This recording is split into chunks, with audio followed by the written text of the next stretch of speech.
Hi there and welcome. This is Jennifer McGuire. Today I'm sharing more ideas for off-the-edge stamped cards. When you create these cards, all you need are stamps and the coordinating dies, and you can create unique card shapes. I find these super fun to make because they have a lot of interest to them, but they can be one-layer cards. I will show you a few options for creating cards like this so you can choose what would work best for you. And also at the end, I'll link to some other videos where I show off-the-edge stamping in different variations. You can use many different types of stamps for this technique. However, I will be focusing on the Hero Arts December My Monthly Hero Kit because these images are so much fun. This kit is a great value and includes this large 6x8 stamp set and the coordinating dies. So I stamped a bunch of these images on Neenah Classic Crest Solar White cardstock, 110 pound. That's my favorite white cardstock. And I stamped it with a Hero Arts Intense Black ink. This is a Copic friendly ink, so I could color the images with Copics. So I did the coloring on the go. I took it with me, and now I have a bunch of colored images. And I'm lining up the coordinating dies that are included in the kit with the images and running them through my die cut machine. I also am starting with a 5.5 by 8.5 inch piece of white cardstock, the same white cardstock, and I'm drawing a light pencil line down the middle at 4 1/4. If I were to fold this, I would have a typical note card. Instead, I'm going to do a bit of partial die cutting before I score it. I'm going to place my image so it's right along that pencil line. You can see the pencil line goes right through the fairy there. And I'm going to take the coordinating die and place it right over that stamped image. The stamped image is just helping me with the placement. I'll put some tape on here so that when I run it through my machine, it doesn't shift. You can use different die cut machines for this. I'm using my Big Shot Express today. And I have rotated my paper in there so the fairy is upside down. And I'm lining up the edge of my top cutting plate with that pencil line. So the edge of the cutting plate will be right along the middle of that fairy image. That way anything under the cutting plate will cut, anything hanging out from the cutting plate on the right will not cut. So we'll get a partial die cut image. So I'll go ahead and run that through, and there you can see to the one side of the pencil line the image is cut, to the other side it's solid.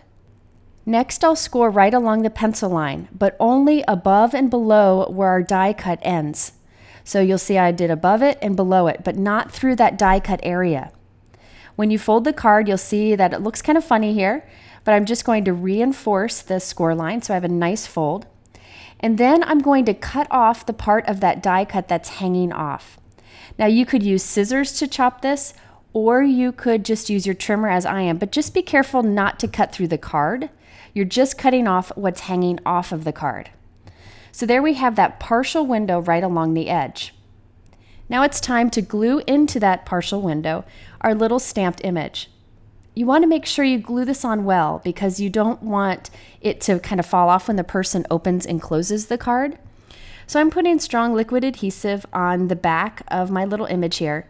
And then I'll use my finger to kind of spread the glue around so it gets right up to the edge without oozing out. I'll then pop that into place. Notice I only put adhesive on the right side of the fairy so that that left side that's hanging off doesn't have adhesive on the back. So I'm going to press that down well and check it out. You've got this fun image where it floats off the edge and there's that partial window that shows through on the front. Now I want this to fit in my envelope, so I'm going to cut down my card so that it's 4 1/4 inches wide from the tip of her fairy wings to the right side of the card. So the height is 5.5, the width is 4 1/4. Now this may bug some people, it doesn't bother me, but when you open up the card, that die cut window doesn't line up there. It's meant to line up on the front. However, if you don't, that doesn't bother me, but if it bothers you, I'm going to show you some other design options you can try in this video that will give a different look. I just really like that flips open, showing the fairy from the inside and out. Okay, so I'm putting this into my MISTI stamping tool and using my MISTI Creative Corners to make sure that I have my image straight, and then I'll stamp that with black ink. I really like the sentiment that says, "May all your wishes come true," and I used it on all of today's cards, or at least most of them. And now I'm going to stamp some little dandelion images around it. These are also included in the kit. I put a little piece of tape over her dress so that I could mask it off and not get ink on it. So I have 3 dandelions here, and I want to stamp this super soft in a very light ink so it's not distracting. I wanted all of today's cards to be very clean and simple. So I'm stamping it with Simon Says Stamp Fog ink.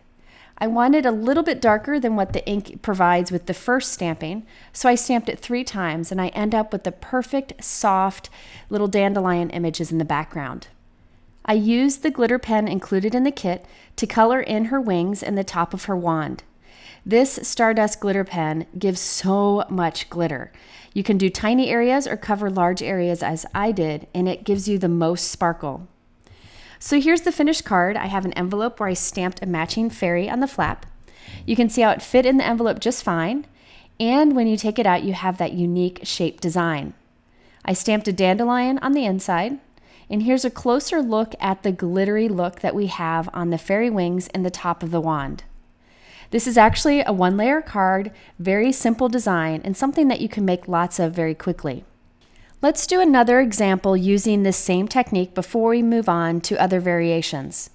For this one, I used the Hero Arts Lucky Star stamp set and the coordinating die set that's available. I thought these images were super sweet, but I wanted to keep the card very simple.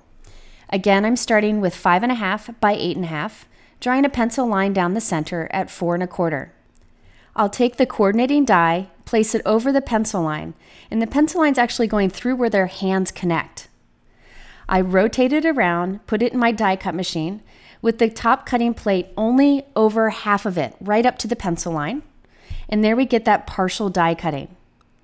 I'll do my scoring above and below the die cut lines, fold my card, and then cut off that excess die cutting that's hanging out. This is exactly as we did on the last example. I just wanted to show a variation. So now I can glue that die cut in place so the little girl is hanging off the card and they're connected by their hands. I just thought that was such a fun and unexpected look. I will say that it's best to do your die cut that you're gluing in place with a heavyweight cardstock, like 110 pounds. So she's strong hanging off the edge. She's not kind of wobbly over there. And this time I trimmed the entire card down to 3.5 inches wide by 5 inches wide. This is a 4-bar card size, so I have a smaller envelope for that. So here's the final card. I love what they look like when they come out. I added a sentiment from the same stamp set and a little doggy, and lots of stars up in the sky. I colored that main star with yellow Copic marker and lots of that Stardust glitter so it has sparkle to it. I think these images are just so sweet, and this shows you that really any shape stamp or die would work for this off-the-edge stamping. If you don't have the coordinating die, you can always use a craft knife to cut along the edge. Okay, my next example is this same technique, but instead of having one stamped image hanging off the edge, we'll have 2. So I'm starting with 8.5 by 5.5, and I drew a pencil line down the center at 4.25. I have these 2 images that I want to hang off the edge. This is very easy to do once you see it done and adds more to the card design. So I've placed my images where I want them to be, just holding that flower there. We'll die cut that first. So I'm taking the coordinating die and popping it around the flower, and then I will tape it in place and run it through our die cut machine for partial die cutting. The reason I have that image under there is I was using it to help me get the placement I wanted. Might as well just leave it there as we run it through. Okay, so now I will do the same thing as before. I will rotate my paper into the die cut machine, put the top cutting plate so that it is right up against that pencil line. So anything under the cutting plate will cut, anything hanging out will stay as is. Before we score along that pencil line, we need to also partially die cut the mouse. So I line the flower up with the die cutting, and then I'm putting the mouse on it just so I can get the placement just right. I can remove the flower, and then I will take the die for the mouse and put it right on top, tape it in place temporarily, and run it through our die cut machine again with partial die cutting. This way, the one side of the flower and the one side of the mouse is cut, so we'll have a window for both together on the front of the card. Okay, so now we can score along that pencil line. just above and below the die cutting only.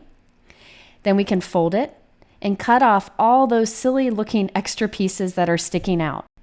I'm putting liquid adhesive on the back half of my flower and positioning it right into the die cut window. And I'll do the same with the mouse after that. And I think this is a really cool technique because you've got these two images together hanging off the edge of the card.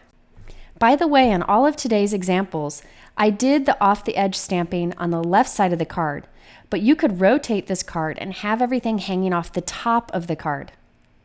Okay, so now I'm going to trim this down so that I have a 5.5 by 4.25 inch note card. You can trim it any way you want. This one's actually going to be a wider card instead of a taller card. I thought that would be a fun, different type of card design. Just as long as the edge of your die cutting to the edge of the card still fits in the envelope. So here it is finished. I stamped a few little dandelion pieces up there on the top and made tiny little dots with my glitter dust pen. I also added a little bit of glitter to the dandelion and to the ear and cheeks of the mouse, so they had sparkle too.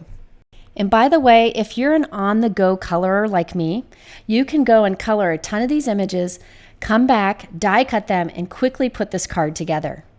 I actually had colored a bunch of these images while playing Sorry with my daughter, so I have some more to create cards. So here's just another example.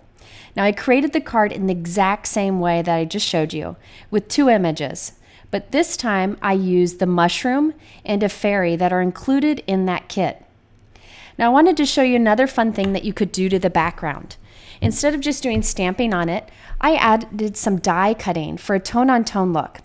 So this is a white background and I'll add white die cutting. I used this new background die from Hero Arts called the Dandelion Leaves Frame Die. It's a beautiful frame with a little fairy sitting in it. You could even cut the fairy out so it's just the leaves and butterfly. And that's what I did on today's example. I actually didn't use all of the background, just parts of it, since the white part of my card is narrow and this is much too big for it. So I'm just putting glue on the back of certain areas that I want to include. And then I'll place that on the top of my card, and anything hanging off, I'll just trim away. I ended up really liking this version where we had the white on white die cutting. So anytime you have a simple card that you think you need a little something extra, I recommend trying this. Look through your die cuts for any kind of detailed dies that you may have, and you can add them for a tone-on-tone look on the background. So here's the finished card. Fits in the envelope nicely because we cut it down to be the overall size of a card, including the part hanging off. I added lots of shimmer to her wings with the Stardust pen, and I added nothing else to the background other than the tone-on-tone die cutting. I really feel like keeping the rest of the card simple is best since the interest is in the image hanging off the edge. Okay, so now for a different type of technique, a variation of this. In this case, the stamping is on the front of the card. There's no window, and it still is hanging off the edge. So this is just another option to do off the edge stamping. Now this time I do start with a 5.5 by 8.5 inch piece of white cardstock with a pencil line down the center. But this time I stamped directly on that piece, right along the pencil line. I already did my coloring too. I'm placing my die cut around it, and this time we're going to partially die cut on the other side. Remember how last time I rotated it before I put it in here? This time we keep it straight, and I'm die cutting the left portion of the fairy right up to the pencil line. So now we can score above and below it, fold along the score line, and then we have our fairy hanging off the edge. So she's stamped on the front of the card this time, not glued to the inside. It's just a different option. It's totally up to you which you prefer. This one does look a little bit better when you open it up, but neither of the designs bother me. It's totally personal preference. I again am trimming the card down so that the total width is 4.25 and the height is 5.5. Now check this out when you open it up. The die cut flips and kind of closes itself up. So it's just another design option. And I have a third for you at the end of this video. So here is the final card, fits in the envelope nicely. All I did was add a sentiment to this, some of the Stardust glitter pen to the top of her wand and her wings, and then I added some gemstones coming up from the wand. I thought that would add some fun sparkle too. It's a very simple design, but it has the fun interest and the unique look of that image hanging off the edge. You could even be real clever and make it so images hang off both edges with doing double partial die cutting. I might do that in a future video. And by the way, the coloring on this one isn't with Copic markers. In this case, I use my Luminance pencils. I've had these forever. My friend Lydia talked me into getting them, and I'm glad she did. And I wish I would have started using them sooner. I'll link to Lydia's channel here. She has some great videos and shows how to use these, and I will also in a future video. Okay, so now the last example. This is definitely the easiest and most obvious for creating off-the-edge stamping. But I wanted to share it with you in case you don't like the die cutting that shows with the other options. I also used some patterned paper on these examples because a lot of people were saying they wished I used more. I tend to use pattern paper in small amounts, as I did here. This is a Sunny Studio pattern paper that I love. It's tone on tone with stripes. Fantastic. I'll link to it below. Right between the two pattern pieces, I put a thin strip of white cardstock that I colored with the glitter Stardust pen so that there's a sparkly stripe in the background. Now, in this case, I just created a narrow card and I glued my little fairy to the edge. So there's no partial die cutting trick. She's just hanging off the edge of a narrow card. This is obviously the cleanest when you open it up. However, I think it lacks some of the fun of being a continuous kind of one-layer card, but it's another option that you can try. And by using just small strips of the pattern paper, I can keep the focus on the sentiment and on the image, but add something fun to the background. You can see that shimmer stripe that I created by coloring on white cardstock and how it pulls everything together nicely. And by the way, the little dots coming up from the wand, I just created those with the Stardust glitter pen too. All right, there you have a few different ways to create off-the-edge stamped cards. I hope you'll give this a try. It's a really fun way to make something a little bit different and unexpected. If you are interested in the supplies that I use, they are all linked below in that YouTube description, but I have a lot more information over on my blog if you want to check that out. And in the middle here are a couple other off-the-edge stamp videos that I've done. I appreciate the time that you spend with me. I always do. I hope you'll return and have a great week.